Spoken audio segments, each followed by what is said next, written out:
We are going to be doing a review today on 3 Android-based tablets. Well, I guess you can say that the Kindle Fire is Android-based because it's based off of Android 1.6.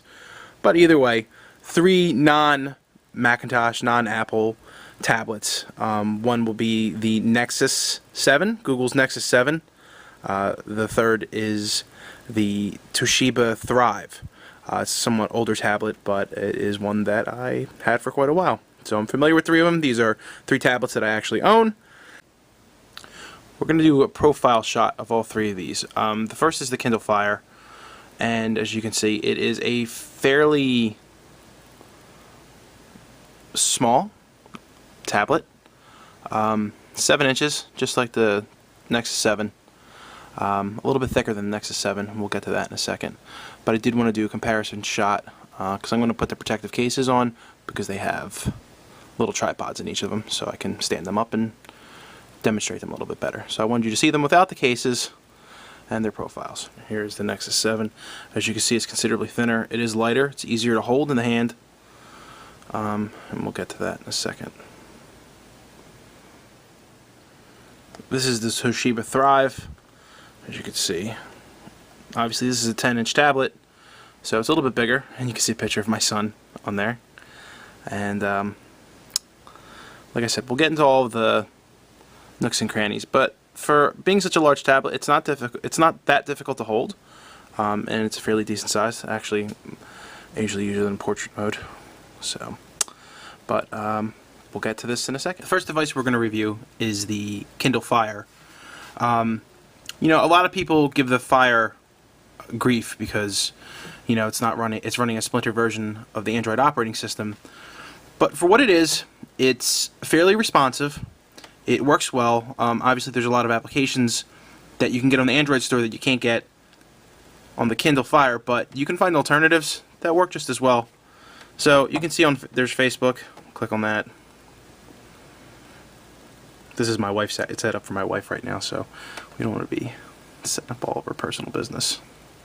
But, you know, it scrolls fairly easily, and it works relatively well when someone's knocking on my door, so we'll come back to this. Previously, like Sun's been unboxed in storage. There's like pictures and journals. Things I never knew about him. You know, talk to you about his vision. the sound isn't as good on the Fire as the other 2 tablets. Something I definitely noticed. The sound is a little bit crisper, clearer. The image isn't as clear, but that again, that could be the difficulty of Netflix. Great feature that Amazon's cloud service, you can pop on music if you want to listen to music. You know, it streams from their cloud drive. They were one of the first. I think they were the first of the big 3 to have a cloud drive. So I think the service works great. When I buy my music, I do buy it from Amazon. And show the other 2 tablets don't do that. So that's an added benefit. If you subscribe to Amazon Prime, you get free videos.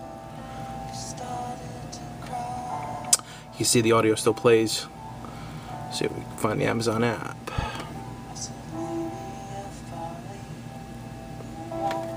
Amazon Prime Instant Video.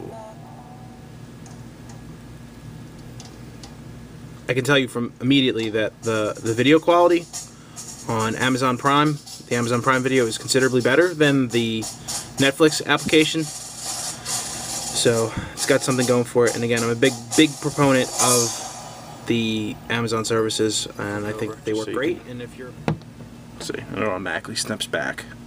So actually, it's very responsive in that regards, and probably a little bit more responsive than the other 2 tablets.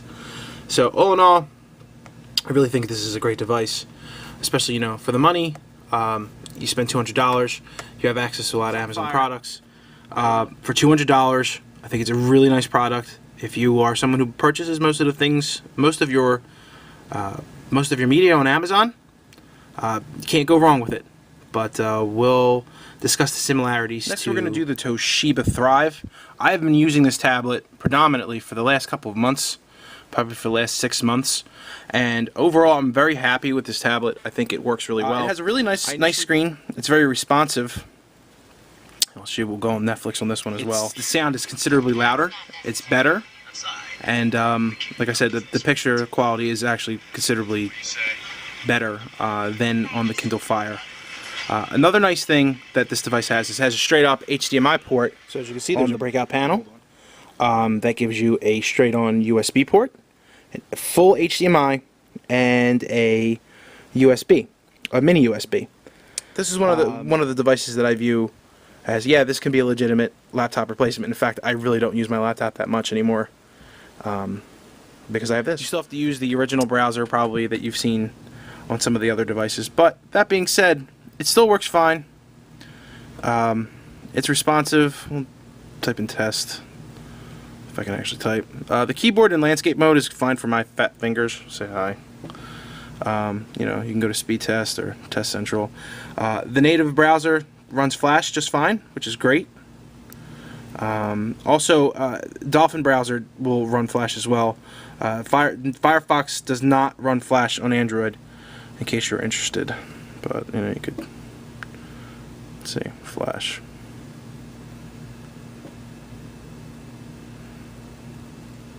My wife is signed on right now, so sorry, Allison, you putting all your private information on there. You know, you can just click on somebody you want to video chat with, and technically, watch this.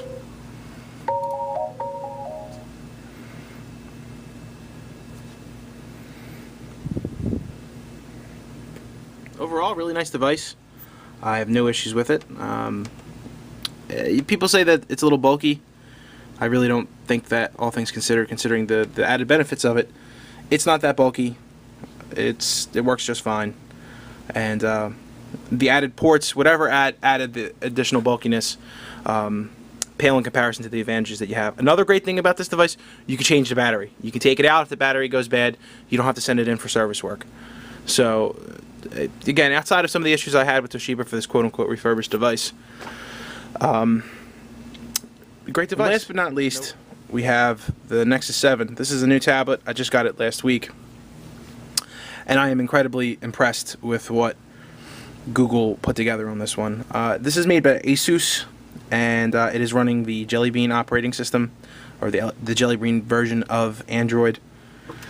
It has Chrome, which is great, and look, there's another picture of my son wearing a hoodie. You can pull up Chrome. Right now it's pulling up kids.woot.com, which has a nightlight for sale, which I don't want to buy for my kid. But even in landscape mode, which is terrible for my fat fingers, I don't know if you can get this on the device. Even in landscape mode, or not landscape, vertical mode, the keyboard is extremely responsive, which is great. And look, hey look, shout out and plug to my little blog, where this will be getting uploaded shortly. Now, the interesting thing is that it didn't immediately pick this up as the native or the mobile version. This did the full-scale version on the blog, which was cool, I guess. And look here, we can even watch YouTube directly embedded into into the post at the top of the browser bar. Let's see if I can get that. So if you can click on that, but click on that and say William Shatner. Since we're speaking of Mr. Shatner, and look, that comes right up. So for those who are for those who suffer from having a fat finger, you don't have to type if you don't want to. You can just talk into it. Similar, I guess, to Siri, although I've never used Siri. Now, the nice thing about this is it immediately comes up looking crisp, not pixelated. It just starts right on. All right, you had a little jitter there, but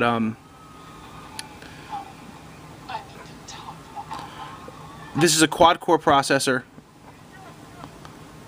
This device has a quad-core processor, so it's going to be a little bit snappier. It's going to be a little more responsive, and I'm really impressed with it. I didn't think I was going to like having a 7-inch tablet, but it works great. Again, same issues with Facebook. The application's terrible. I figured maybe with Jelly Bean they would have an updated version that worked better, but that's not the case.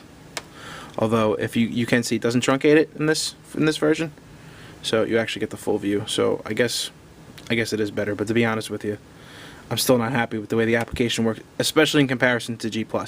So if you are readers of my blog and friends, switch to G+ just for me. into Google Music. And we'll go back to plain handwritten, so you can hopefully get it different. And again, for such a little device, the speakers work really nice on this as well. No complaints on this. It works pretty well, since I didn't do that and it's not my wife's setup. So it's loading up conversations. I do like the view in Gmail for this. It works fairly well, and I don't know, it just works. I don't really have any complaints. It's just it's a nice device to have. It was obviously designed to fit in your hand. There's a quick view for certain applications, but then you can pull up the app view there, and then there's widgets. I'm not a big widgets guy. I don't really like them too much. One of the things I do have an issue with is your home screen is this, and I suppose you could take it down, but I haven't yet. You know, it's trying to sell you stuff, and it's similar to the Kindle environment. You know, I guess Google's trying to do the same thing, where you're gonna purchase all of your media, your books, and whatnot through them. I haven't actually downloaded a book from Google yet, and again, this is a fairly responsive interface. It's not as good as the Kindle if we're talking books, and it's the same. I have the same one running on the other device as well. You can go into landscape mode, or no, you can't. Oh, yes, you can. And it automatically refilter itself. But I should say re-image itself of Android. The Toshiba device had something that interfaced DLNA, but I don't think the Nexus 7 came with something natively, so I had to use this application. I think it's called Skifta, and that allows me to connect to my DLNA media server, and I can do all kinds of cool things. We'll just click on this. 90% of the time, I'd prefer to use Google Music. It's a little bit better of an interface, but when I'm home, this is coming directly off of my server.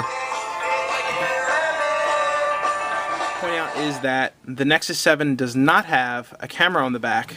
It has a front-facing camera, but no back-facing camera. Even if I didn't have the